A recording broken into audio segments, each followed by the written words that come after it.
Or was it a case like last Saturday in Boston? You didn't want to waste this effort, to lose. Mm-hmm. You're talking about your 12 points in the fourth quarter when matching Anthony when he went off.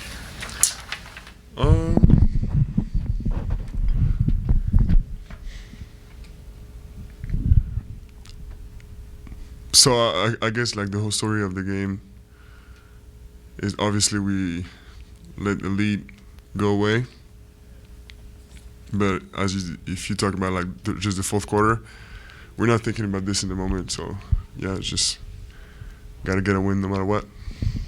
To your point about blowing the lead, Mitch said that you guys came out at the start of the third quarter way too nonchalant. Would you agree with that? Yeah, I agree with that. I agree, of course. I still gotta watch it again, but I agree. And I think what's important is to figure out what we want to get to in those moments, because, like, we talk about it a lot. We know it's a problem, and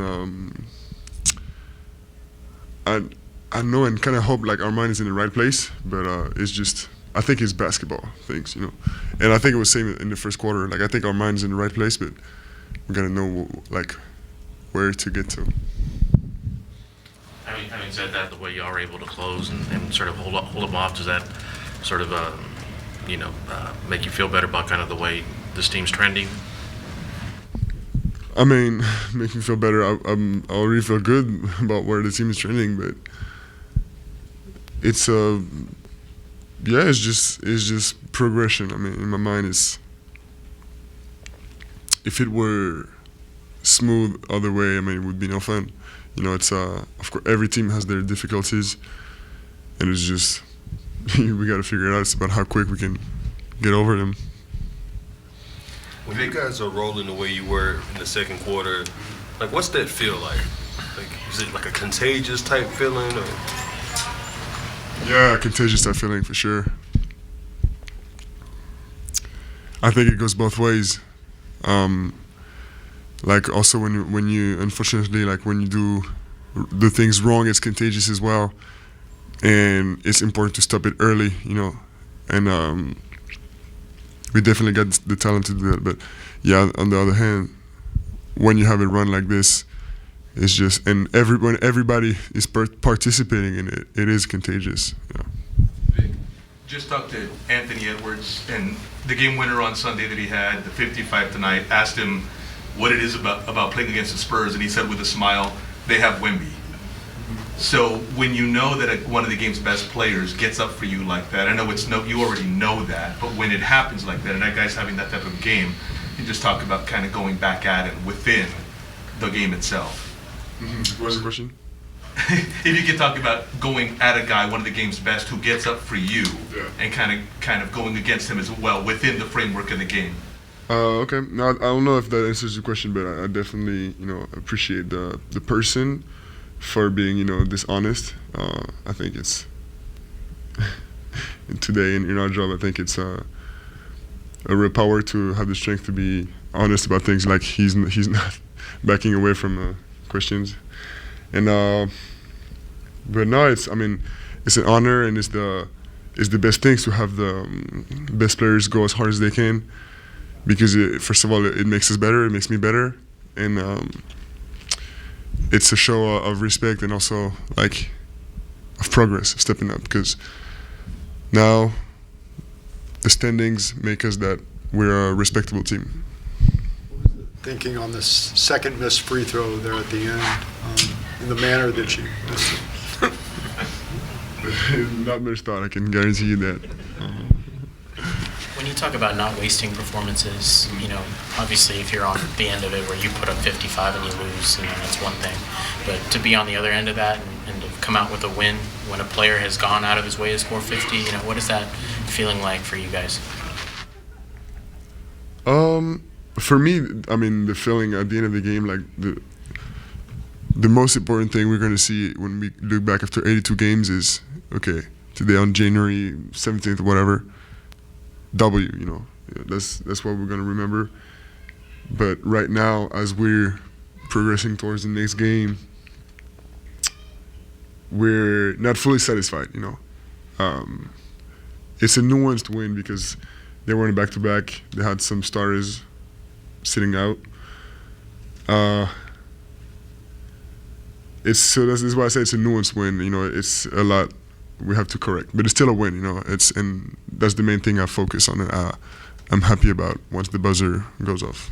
We were just talking to Ant about how a lot of people see like you and him as one of the guys that's kind of next up to be face of the league. He said he doesn't want that. Like he wants to be able to be himself and not have the pressures of that mantle. Is that something that you want? And how do you feel about the pressures of being looked at that way?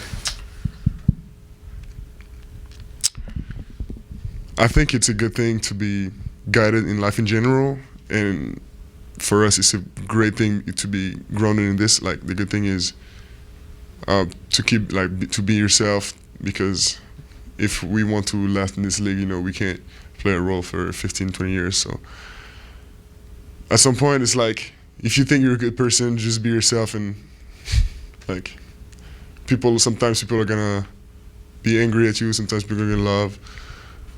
As long as you're yourself and happy, you know. We're playing basketball, we got a great life. Speaking of Ant, just said that one day he's going to try to get a dunk on you. What do you think about that? No, for sure. I mean, just trying to dunk on everybody, so I'm not an exception. And you know, I'll be up for the challenge. Of course, it's if he's got a good momentum, you know, and if I'm just a little bit late, he might be not very forgiving, but it's fine. I mean, I'll try. Over the years, I will try to block him more than he dunks on me. I know you guys have had some big wins already this year, Vic, but when you look at the specifics of tonight, you know, two of the best teams in the West, the way it went back and forth in the fourth, you have the 39, he has the 55. Was this as fun a game as you've had this season? It was fun, not the most fun, but it was a fun game, yeah, for sure. And this one is worth a lot because of the way the West looks right now. Je reviens juste sur ce débat d'être le nouveau visage de la Ligue. Est-ce que c'est un vrai débat? Qu'est-ce que tu mets derrière? Moi, franchement, j'ai pas... Ce terme, je l'ai jamais abordé avec des officiels de la NBA ou quoi, c'est pas... Et puis il n'y a pas du tout de compétition, si on pense à Anthony Edwards, il n'y a pas du tout de concurrence à ce niveau-là, on n'y pense pas, c'est des choses pour moi qui doivent se faire naturellement, parce que comme je l'ai dit tout à l'heure, je veux faire partie de ces ligues pendant des années, donc le but c'est pas de jouer un rôle, et c'est de partager des choses, partager ma propre personnalité et des choses qui me tiennent à cœur. Edwards, il a été extraordinaire ce soir, il dégage beaucoup de charisme, beaucoup d'assurance dans son jeu, tout semble facile, sur et en dehors du terrain d'ailleurs. Qu'est-ce que tu penses de cet aspect-là de son jeu, de sa personnalité, et en quoi tu pourrais t'en inspirer peut-être?